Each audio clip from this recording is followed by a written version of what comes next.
Hello সবাইকে, আজকে একটা পাঞ্জাবির ভিডিও নিয়ে চলে এসেছি।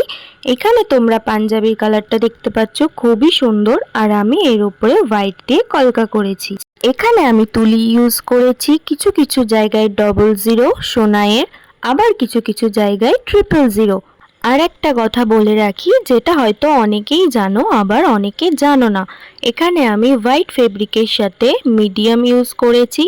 অনেকেই যারা আমার কাছে পাঞ্জাবি নিতে চাও তার আগে বারবার করে একই প্রশ্ন জিজ্ঞাসা করো যে দিদি, পাঞ্জাবির মধ্যে থেকে কালারটা উঠে যাবে না তো? তোমাদের বলে রাখি, কোনো রকমই কালারটা উঠবে না এবং খুব সুন্দরভাবে এটা স্টে করে যাবে। কাজটি আমার ভীষণ প্রিয় একটি কাজ। তো তোমরাও যদি এরকম সুন্দর সুন্দর ডিজাইন করাতে চাও তাহলে অবশ্যই আমার সাথে কন্ট্যাক্ট করো আর জানিয়ে যেও যে কাজটা আমার কেমন লাগলো। দেখা হবে নেক্সট ভিডিওতে।